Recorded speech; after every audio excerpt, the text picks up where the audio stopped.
TV news కి స్వాగతం. ముందుగా బులెటిన్ లో హెడ్లైన్స్. ప్రారంభమైన ఇంటర్మీడియట్ మొదటి సంవత్సరం పరీక్షలు సమయానికి చేరుకోవాలని విద్యార్థులకు అధికారుల సూచన. కొనసాగుతున్న ఎస్ఎల్బీసీ సొరంగం రెస్క్యూ ఆపరేషన్ 12 రోజులైన కార్మికులను చేరుకోలేకపోతున్న రెస్క్యూ బృందాలు. ప్రసిద్ధ పుణ్యక్షేత్రం స్వయంభూ వెలసిన వరసిద్ధి వినాయక స్వామిని దర్శించుకున్న మాజీ మంత్రి రోజా. వేద మంత్రాలతో రోజాను ఆశీర్వదించిన పండితులు. మతాలను రెచ్చగొడితే సహించేది లేదు. అన్నమయ్య జిల్లా ఎస్పీ విద్యాసాగర్ నాయుడు హెచ్చరిక. రాష్ట్రంలో ఈ రోజు నుండి ఇంటర్మీడియట్ మొదటి సంవత్సరం పరీక్షలు ప్రారంభమయ్యాయి. పరీక్షలు రాసినందుకు విద్యార్థులు పరీక్షా కేంద్రాల వద్ద చేరుకుంటున్నారు. అంబర్పేట్ నియోజకవర్గ పరిధిలోని వివిధ కళాశాల వద్ద పరీక్ష కేంద్రాలను ఏర్పాటు చేశారు. హాల్ టికెట్ చెక్ చేసుకుని వారికి పరీక్ష కేంద్రంలోకి అనుమతిస్తున్నారు.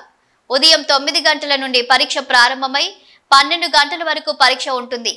పరీక్ష కేంద్రాలు చేరుకుంటున్న విద్యార్థులు చేరుకుంటున్నారు. 8:45 విద్యార్థులు అందరూ పరీక్ష కేంద్రం చేరుకోవాలని అధికారులు తెలిపిన విషయం తెలిసిందే. పరీక్ష కేంద్రంలో బ్యాగులు, ఎలక్ట్రిక్ వస్తువులు, సెల్ ఫోన్లకు అనుమతించేది లేదంటూ అధికారులు తెలిపారు.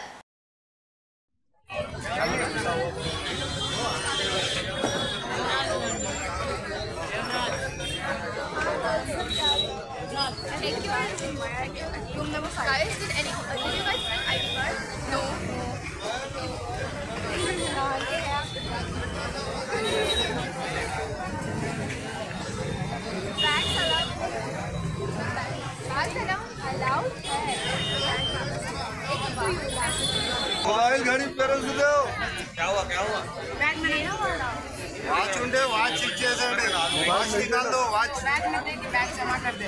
वो बैग नहीं जमा होगा मैडम, खाली साइड में रखते कौन जिम्मेवारी लेता। मोबाइल घड़ी पैड साइड में दो, एक एक आदमी आगे बढ़ो, होल टिकट लेके ठहरो आने अब हम आवाज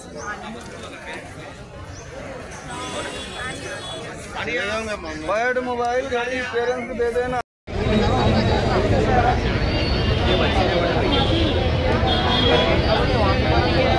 हो सकता है यहाँ पे आगे भी एक 80 का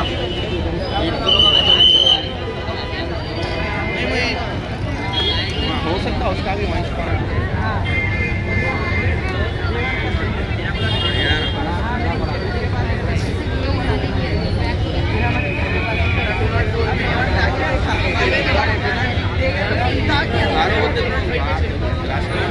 చిత్తూరు జిల్లాలోని కాణిపాకం ప్రసిద్ధ పుణ్యక్షేత్రం స్వయంభూ వెలసిన వరసిద్ధి వినాయక స్వామిని ప్రత్యేక పూజలు నిర్వహించి స్వామివారిని దర్శించుకున్నారు మాజీ మంత్రి రోజా. ఈ సందర్భంగా స్వామివారి దర్శనం అనంతరం తీర్థ ప్రసాదాలు అందజేసి వేద మంత్రాలతో మాజీ మంత్రి రోజా పండితులు ఆశీర్వదించారు. ఈ సందర్భంగా మాజీ Kanipaka chairman Mohan Reddy, packs ex president Tirumala Reddy, Srihari Reddy, Nagari rural X convener Hari తదితరులు పాల్గొన్నారు. స్వామిలో ప్రార్థన చేసుకొని ఆశీర్వదిస్తారు.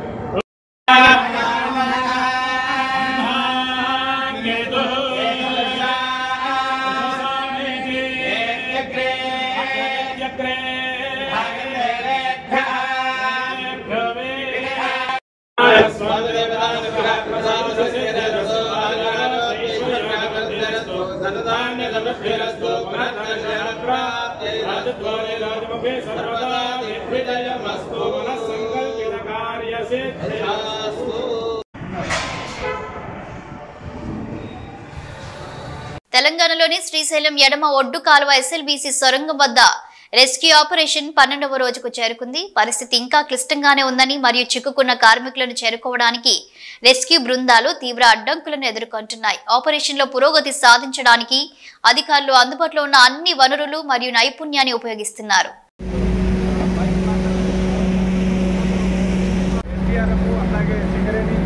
కార్మికులందరూ కూడా బయటకు వస్తున్న పరిస్థితులు పొంది పూర్తి స్థాయిలో కనిపిస్తుంది. ట్రైన్కి సంబంధించి మరికొద్దిసేపట్లో మరొక టీం వెంటనే లోపలికి వెళ్లేందుకు సిద్ధమవుతున్న పరిస్థితులు పొంది ఇటు ఎన్డీఆర్ఎఫ్. అన్నమయ్య జిల్లా మతాలను అడ్డం పెట్టుకొని సంఘ విద్రోహ శక్తులుగా చలామణి అవుతామంటే విడిచిపెట్టే ప్రసక్తే లేదని హెచ్చరించారు అన్నమయ్య జిల్లా ఎస్పీ విద్యాసాగర్ నాయుడు. వీరభద్ర స్వామి పారువేట సందర్భంగా హిందూ సంఘాలు చేరి అనవసర వ్యాఖ్యలు రెచ్చగొట్టే విధంగా చేశారని, ముస్లింలు కూడా జంక్షన్ వద్ద ఊరేగింపును అడ్డుకోవడంతో ఇరు వర్గాల్లో ఆకతాయిలు మత పెద్దల మాటలు వినకుండా పోలీసులపై సైతం రెచ్చిపోయారు. దాదాపు 1000 మంది చెప్పులు విసరడం, రాళ్లు రువ్వడం చేశారన్నారు. ప్రతి ఏడాది హిందూ ముస్లింలు కలిసిమెలిసి వీరభద్ర స్వామి ఉత్సవాలు, ముస్లింల పండుగలు జరుపుకుంటూ వచ్చారు. ఈ మధ్య హిందూ ముస్లిం మత సంస్థలు ఏర్పాటు చేసుకుని పోరాటాల పేరుతో తమ పబ్బం గడుపుకునే ప్రయత్నం చేస్తున్నారు. ఇటువంటి వారి వల్ల ప్రశాంత వాతావరణానికి భంగం కలుగుతుంది. ఇటువంటి వారిపై పీడీ యాక్టులు నమోదు చేస్తాం, జిల్లా బహిష్కరణ చేస్తామని హెచ్చరించారు విద్యాసాగర్ నాయుడు. ఈరోజు రాయచోటి పట్టణంలో అయిన issue both Hindu and Muslim sides దీంట్లో తప్పు ఉంది. ముఖ్యంగా చూసుకుంటే పార్వేట ఉత్సవం ఊరేగింపు అనేది దేవాదాయ శాఖ వాళ్ళు ఎంతో ప్రశాంతంగా కండక్ట్ చేస్తూ పోతుండగా కొంతమంది హిందూ సంఘాల పేరుతో దాంట్లో చేరటం, కొన్ని అనవసరమైన వ్యాఖ్యలు చేసి రెచ్చగొట్టే విధంగా వాళ్ళ బిహేవియర్, హావభావాలు ఉండటం, అదేవిధంగా ముస్లింల వైపు కూడా కొంతమంది ఆ జంక్షన్లో ఉండి అసలు ఒక ఊరేగింపు వెళ్ళకూడదు అనే అర్థం వచ్చేటట్టు వాళ్ళ మాటలు, బిహేవియర్ ఉండటం, అదేవిధంగా మసీదులో కూడా కొంతమంది మత పెద్దలు కూడా రెచ్చగొట్టే విధంగా పోలీసులు మమ్మల్ని మోసం చేశారు అంటూ కొన్ని అన్నెసరీ వ్యాఖ్యలు చేస్తూ దాంట్లో అనౌన్స్మెంట్స్ ఇవ్వడం వల్ల బోత్ సైడ్స్ ఉన్న ఆకతాయిలు ముఖ్యంగా చూసుకుంటే దీంట్లో పెద్దలు కొంతమంది బోత్ సైడ్స్ కూడా వాళ్ళని సమయం పాటించేదానికి సహకరించడానికి ఎంతో కష్టపడ్డారు. అయితే కొంతమంది ఆకతాయిలు చివరికి మత పెద్దల మాట కూడా వినకుండా దీంట్లో వాళ్ళని పక్కన ఉన్న వాళ్ళని రెచ్చగొడుతూ పోలీసుల మీద రాళ్ల దాడి, అదేవిధంగా కొంతమంది ఉన్నతాధికారుల మీద చెప్పులు విసిరే పరిస్థితి కూడా వాళ్ళు తేవడం జరిగింది.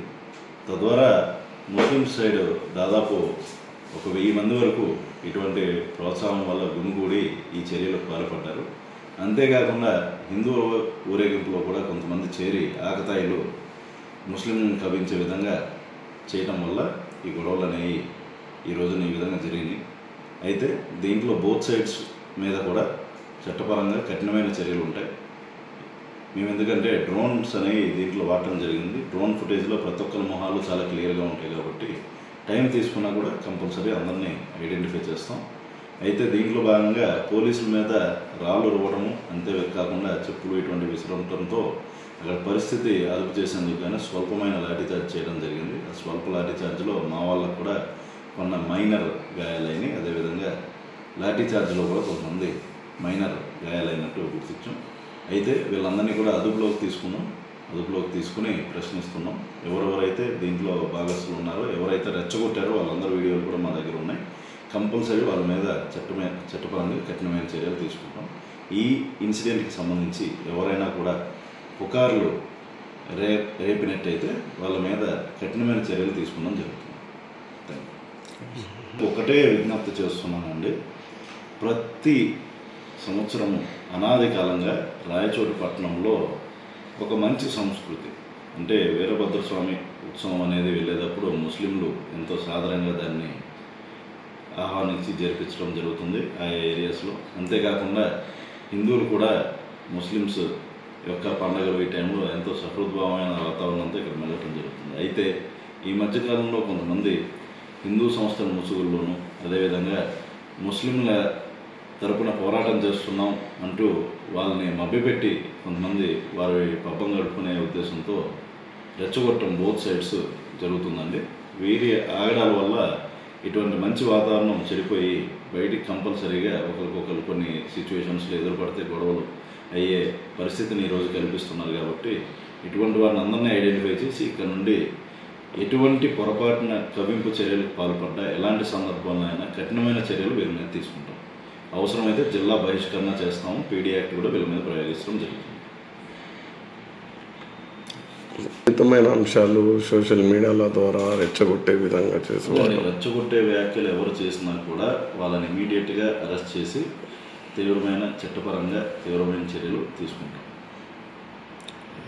ఉత్తరాంధ్ర టీచర్స్ ఎమ్మెల్సీగా విజయం సాధించిన గాదె శ్రీనివాసులు నాయుడు ముఖ్యమంత్రి చంద్రబాబు నాయుడును కలిశారు. ఉండవల్లి నివాసంలో సీఎంను మర్యాదపూర్వకంగా కలిశారు. తన విజయానికి అన్ని విధాలా సహకరించినందుకు సీఎంకు కూటమికి శ్రీనివాసులు ధన్యవాదాలు తెలిపారు. ఈ సందర్భంగా శ్రీనివాసులను సీఎం అభినందించారు. ఉపాధ్యాయుల సమస్యలను పరిష్కరించడంతో పాటు వారిని అన్ని వేళలా గౌరవిస్తామని ముఖ్యమంత్రి అన్నారు.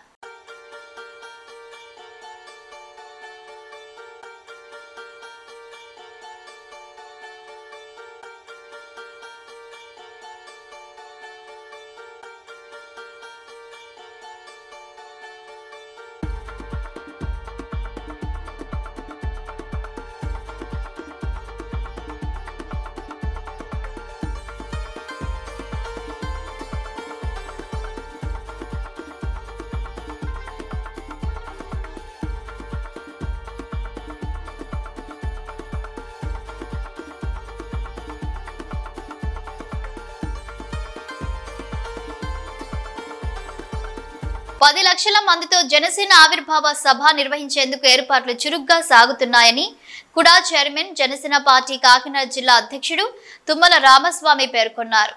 ఈ నెల 14వ తేదీన కాకినాడ జిల్లా చిత్రాడలో జరిగే జనసేన ఆవిర్భావ సభలో రాష్ట్ర చరిత్రలో ఒక మైలురాయిగా మిగిలిపోతుందని తుమ్మల రామస్వామి స్పష్టం చేశారు.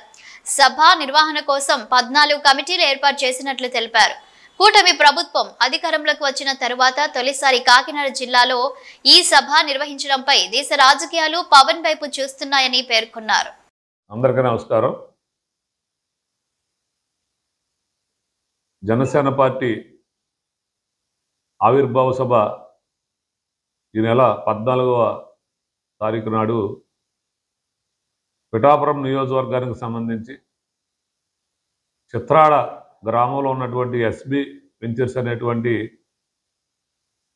స్థలంలో జనసేన పార్టీ ఆవిర్భావ సభ జరగబోతా ఉంది.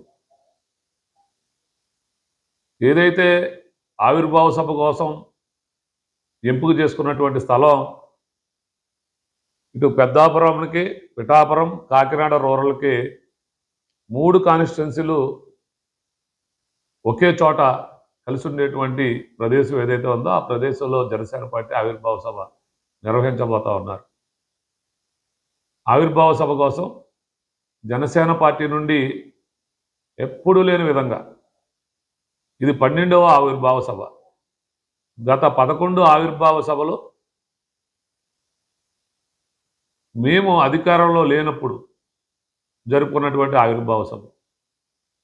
ఈ 12వ ఆవిర్భావ సభ మేము అధికారంలో ఉండగా చేసుకునేటువంటి ఆవిర్భావ సభ.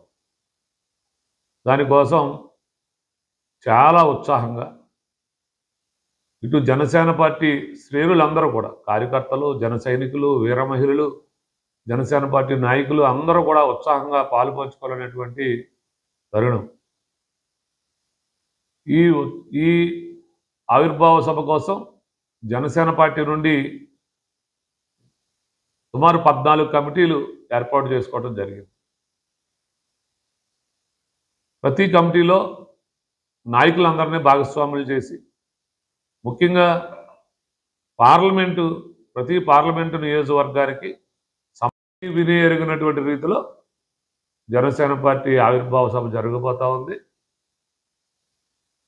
అనేటువంటిది జనసేన పార్టీ జిల్లా అధ్యక్షుడిగా నాకు చాలా గర్వంగా ఉంది. కాకినాడ జిల్లాలో ఈ ఆవిర్భావ సభ పెట్టినందుకు కాకినాడ జిల్లా అధ్యక్షుడిగా నాకు కూడా చాలా ఆనందంగా ఉందని ఈ సందర్భంగా తెలియజేస్తాను.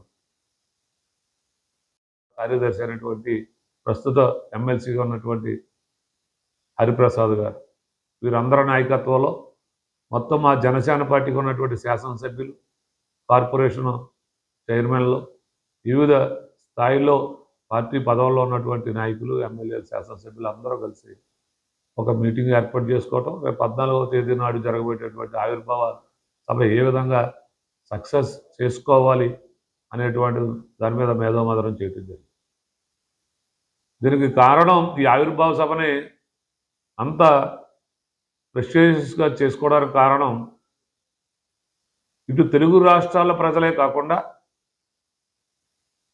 దేశం యావత్తు ఈరోజు పవన్ కళ్యాణ్ గారి వైపు చూస్తూ ఉన్నారు. పవన్ కళ్యాణ్ గారి నాయకత్వాన్ని కోరుకుంటా ఉన్నారు.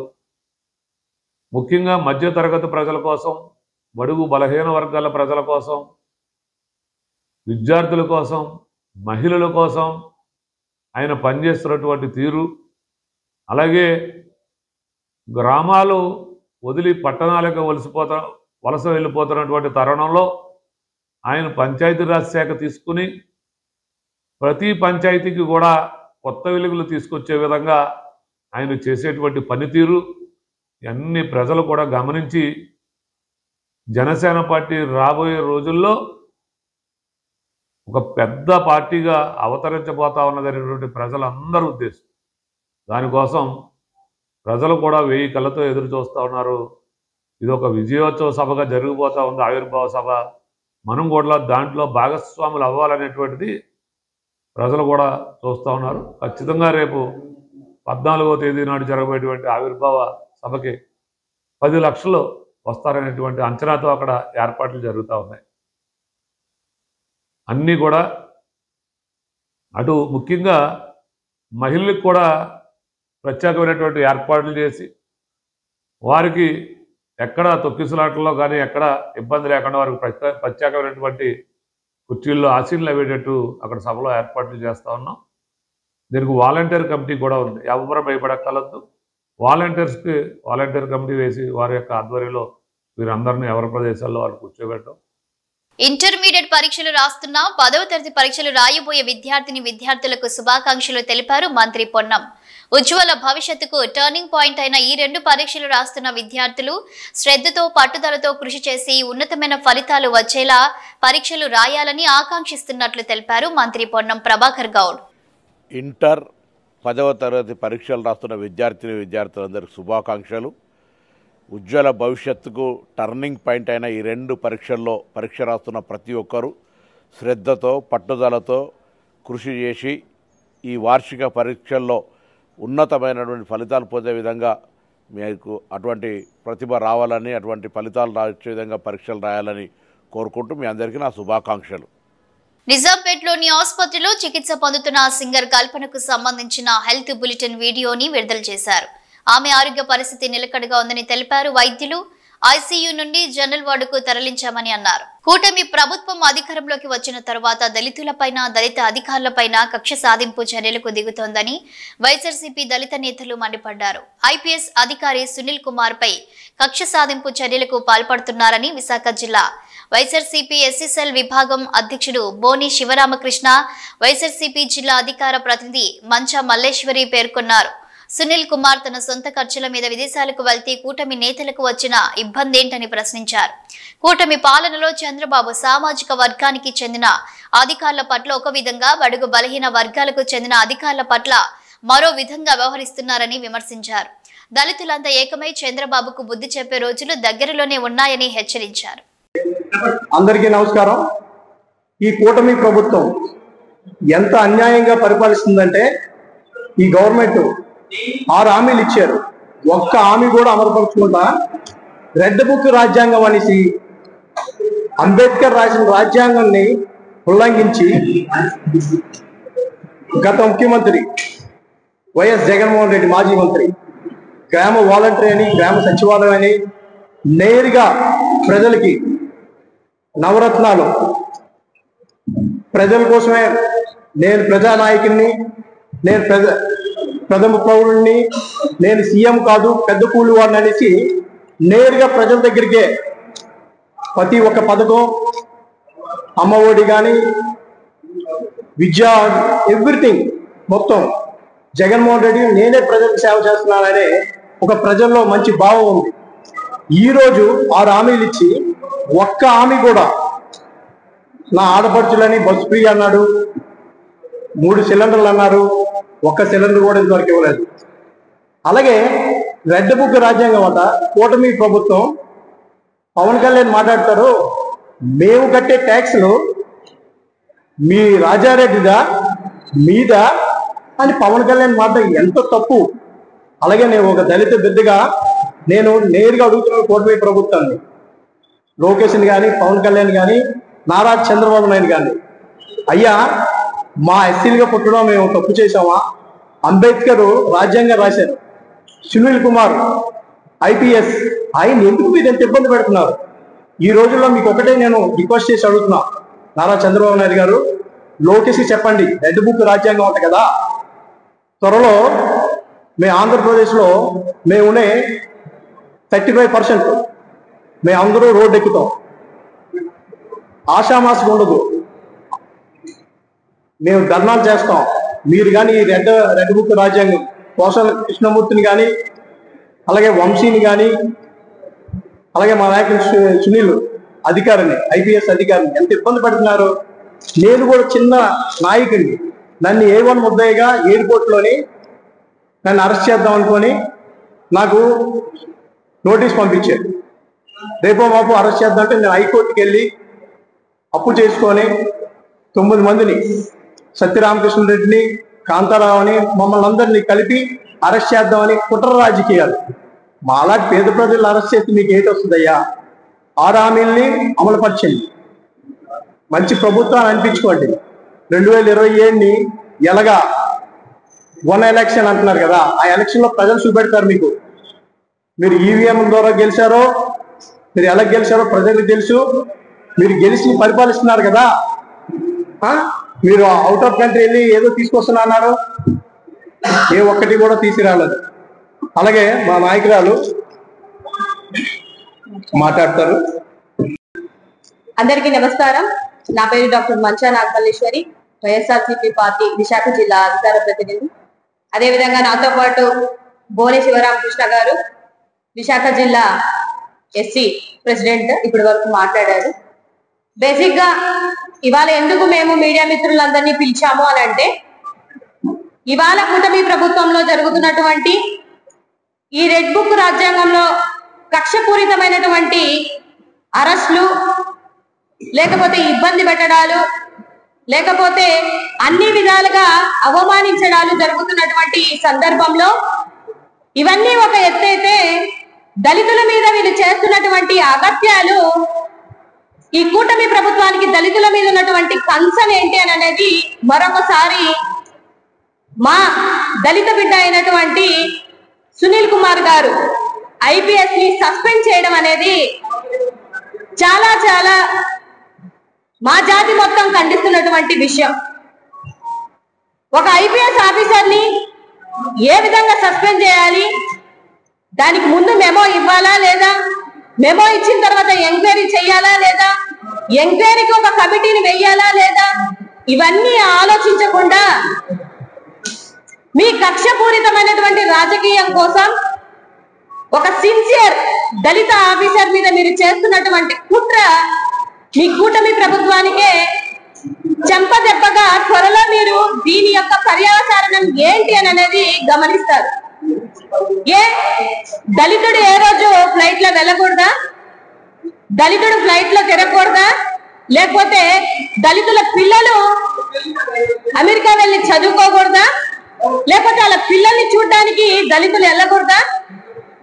నిజంగా మీకు ఐపీఎస్ మీద ఎంక్వైరీ పెట్టి వాళ్ళ సొంత డబ్బులు పెట్టుకొని వాళ్ళు విదేశాలకు వెళ్తే మీకు వచ్చిన ప్రాబ్లం ఏంటనేది బులెటిన్ ముగించే ముందు హెడ్లైన్స్ మరోసారి. ప్రారంభమైన ఇంటర్మీడియట్ మొదటి సంవత్సరం పరీక్షలు సమయానికి చేరుకోవాలని విద్యార్థులకు అధికారుల సూచన. కొనసాగుతున్న ఎస్ఎల్బీసీ సొరంగం రెస్క్యూ ఆపరేషన్, 12 రోజులైన కార్మికులను చేరుకోలేకపోతున్న రెస్క్యూ బృందాలు. ప్రసిద్ధ పుణ్యక్షేత్రం స్వయంభూ వెలసిన వరసిద్ధి వినాయక స్వామిని దర్శించుకున్న మాజీ మంత్రి రోజా, వేద మంత్రాలతో రోజాను ఆశీర్వదించిన పండితులు. మతాలను రెచ్చగొడితే సహించేది లేదు, అన్నమయ్య జిల్లా ఎస్వి విద్యాసాగర్ నాయుడు హెచ్చరిక. ఇవి bulletin updates. Keep watching news.